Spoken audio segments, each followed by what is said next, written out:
Ikaapat na kabanata. Nang magkagayoy inihatid ng Espiritu Santo si Jesus sa ilang upang siya'y tuksohin ng dyablo. At nang siya'y makapag-ayunong 40 araw at 40 gabi, sa wakas ay nagutom siya. At ang manunukso ay dumating at nagsabi sa kanya, "Kung ikaw ang anak ng Diyos, ay ipag-utos mo na ang mga batong ito ay maging mga tinapay." Datapwat siya'y sumagot at sinabi, "Nasusulat, hindi sa tinapay lamang mabubuhay ang tao, kundi sa bawat salitang lumalabas sa bibig ng Diyos." Nang magkagayoy dinala siya ng dyablo sa bayang banal, at inilagay siya sa taluktok ng templo. At sa kanya'y sinabi, "Kung ikaw ang anak ng Diyos, ay magpatihulog ka, sapagkat nasusulat, siya'y magbibilin sa kanyang mga anghel tungkol sayo, at aalalayan ka ng kanilang mga kamay. Baka matisod ka ng iyong paa sa isang bato." Sinabi sa kanya ni Jesus, "Nasusulat din naman, huwag mong tutuksohin ang Panginoon mong Diyos."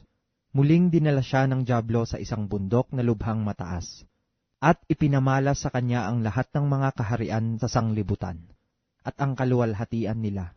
At sinabi niya sa kanya, "Lahat ng mga bagay na ito ay ibibigay ko sa iyo, kung ikaw ay magpapatira pa at sasambahin mo ako."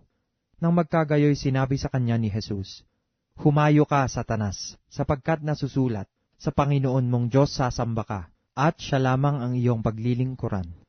Nang magkagayoy iniwan siya ng dyablo, at narito nagsidating ang mga anghel at siya'y pinaglingkuran. Nang marinig nga niya na si Juan ay dinakip, ay umuwi siya sa Galilea, at pagkaiwan sa Nazaret, ay naparoon siya sa tumahan sa Capernaum, na nasa tabi ng dagat sa mga hangganan ng Zabulon at Neftali, upang maganap ang sinalita sa pamamagitan ng propeta Isayas na nagsasabi, "Ang lupa ni Zabulon at ang lupa ni Neftali, sa gawing dagat, sa dako paroon ng Jordan, Galilea ng mga hintil, ang bayang nalulugmok sa kadiliman, ay nakakita ng dakilang ilaw, at sa nangalulugmok sa puok at dilim ng kamatayan, ay lumiwanag sa kanila ang ilaw." Mula noon ay nagpasimulang mangaral si Jesus, at magsabi, "Mangagsisi kayo, sapagkat malapit na ang kaharian ng langit." At sa paglalakad niya sa tabi ng dagat ng Galilea, ay nakita niya ang dalawang magkapatid, si Simon na tinatawag na Pedro, at si Andres na kanyang kapatid, na inihuhulog ang isang lambat sa dagat sapagkat sila'y mga mamamalakaya. At sinabi niya sa kanila, "Magsisunod kayo sa hulihan ko, at gagawin ko kayong mga mamamalakaya ng mga tao." At pagdakay iniwan nila ang mga lambat at nagsisunod sa kanya. At paglakad sa dako roon ay nakita niya ang dalawa pang magkapatid, si Santiago na anak ni Zebedeo, at ang kanyang kapatid na si Juan, sa daong nakasama si Zebedeo na kanilang ama, na nagsisipaghayuma ng kanilang mga lambat, at sila'y kanyang tinawag. At pagdakay iniwan nila ang daong at ang kanilang ama, at nagsisunod sa kanya.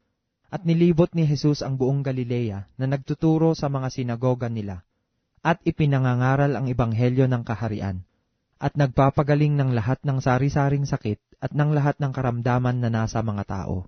At lumaganap ang pagkabantog niya sa buong Syria, at kanilang dinadala sa kanya ang lahat ng mga may karamdaman, at ang mga pinipighati ng sari-saring sakit at pahirap, at ang mga inaalihan ng mga demonyo, at ang mga himatayin, at ang mga lumpo, at sila'y pinagagaling niya.